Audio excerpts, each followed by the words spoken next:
Welcome to the Traveling Professors. I'm Professor Bob. And I'm Professor Sheri. And together we are the Traveling Professors. Welcome to show number 111F. Now, I know it's not going to say that on the opening slide because I made a mistake when I was building these, so you just have to bear with me. What we're going to do is we're going to look at the hotel that we stayed at in Dublin. I've always noticed that when I do one of these on a hotel, it's good not only for the hotel, but it's also good for people who are wanting to come in and find out information about travel. So we're going to take a brief look at the hotel that we stayed in Dublin. We were there for 3 days at the beginning and then 2 days at the end of our trip. And it's wonderfully centrally located, as you will see. But Dublin is expensive. So you just need to bear that in mind when you're looking at all the different types of hotel accommodations. But the central location is extremely important. Well, here's our map of Ireland. You know I have to have a map. So we're flying into Dublin, which has quite a good reputation for being able to fly into from the United States reasonably and to make connections to the continent. But I will tell you, there's one thing else that's really nice here. At the airport, they have a United States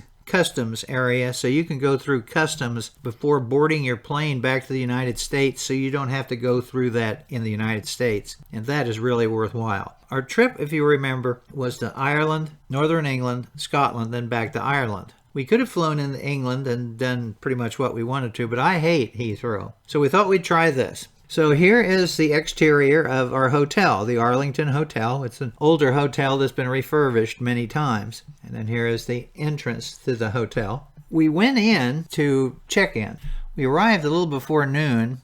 They do not have a good way to get into the center of the city. You can take the airport bus, but we ended up taking a taxi, which was your only other choice if somebody wasn't picking you up. And that's about 50 pounds from the airport to this hotel. So we arrived there almost around 12:30. Well, you don't check in until 3. And most of the time, you can check in usually around 1 o'clock or something like that, but they were full. So we had to wait for a little while. To give you an idea of where everything is before we go on a little trek, here's the Dublin tourist map. And we are located right here, dead center, in the middle of the center part of the city. Right across the river is Temple Bar, where you have all kinds of pubs and various drinking establishments, and of course other things that we'll be talking about a little bit later on. Now, getting around in Dublin is easy. It's easy to walk around. We literally, the day we arrived, walked from where our hotel is all the way to the left end of this map and wandered around and then back. But it has a good bus system internally, and it also has tram. And here is the tram stops.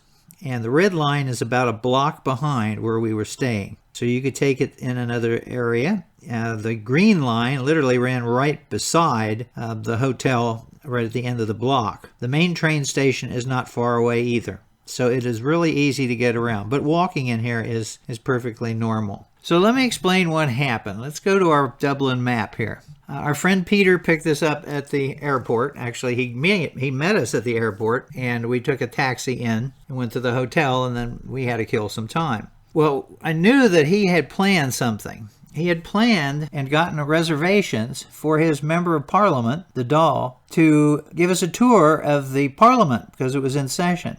So that's way over here. But we still had a little time because 3 o'clock was when it was time to go and meet him. So what we ended up doing is we walked across the bridge. We went by Trinity College, which is where the Book of Kells is located. That was one of our things we were supposed to see on the first day. It's closed. They're changing the whole structure. Then we needed to know where the Molly Maguire statue was because that's where all of our tour groups are going to require us to meet. Well, that's just right over here. Well, we don't normally on our first day of a trip go wandering around until we've taken a rest and eaten. We can't take a rest, but we can eat. So here is a place that Peter took us to for a light lunch and tea. So we stayed here. There's Peter. Got a nice little booth here. There's a stained glass window in the place. And so then we began walking towards the Parliament. And we go by a bookstore, we go by all sorts of different buildings, and then we cross the river and we head up to the Parliament. Well, when we got there, this is what we saw. It was surrounded by protesters. Peter went up to the guards and said, we have a reservation. They said, well, if we understand that, but we can't let you in the main gate. You can see here. They're protesting. They're anti-mask, anti-vaccine. They believe that all the members of parliament have been hiding illegal immigrants on their property to take every man's job. It's a strange little group. But we did talk with a couple of them. And then Peter came back and says they told us that we needed to go back down the street, go over one block, and come down where there's a barricade where there's no protesters. So we did that. And here's the barricade that we're heading towards. Well, what you don't see in this picture is behind us is about 50 or so of the protesters who believed that we had a secret way into the building. So the police told us to hurry up, but they weren't going to open the barricade. So we had to climb the barricade. Peter helped me up and over. Then he went back and helped Sheri up and over. I'm on the other side, and then he climbed back up. But the crowd never quite met us. It's because they ran into the member of parliament that was supposed to be giving us our tour, and one of the women we talked to attacked him, assaulted him. We saw it on the news. She was swinging and trying to hit him, and so that was a little more than we usually find on our first day out on a vacation. So then we go in and take a tour of the parliament. And here we are in what would be the Senate in the United States. And they let you take pictures and what. So here's a little video. Did answer a question or whatever. It'd be a bit like a debate in there.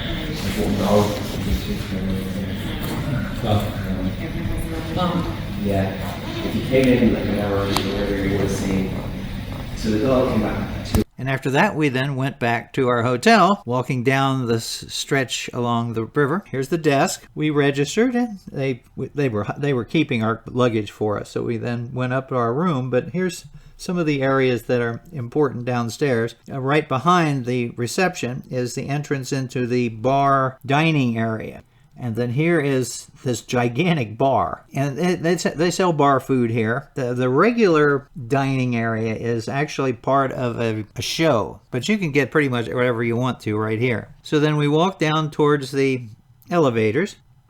This is looking back the other direction. And we go up to our room on the 3rd floor. And you have to use your key in order to make the elevator operate. We use Hotels.com. Now, I'm not real happy about they're merging with some other people, because it used to be that after you use so many nights that you would get X number of free nights. Now they calculate money, and the money calculation doesn't come anywhere close to what the old system was. And every time we go to one of these hotels, they say the best way to do this is to call them and deal with them directly, because you can get a cheaper rate. But it's just easier to use Hotels.com. So we have a small room, and we're paying £202 a night for 3 nights. So at this time in 2023, it was $1.23 to the pound. So we're paying about $220, $230. So here's a view looking at the room as we come in. Of course, obviously we've been here before. And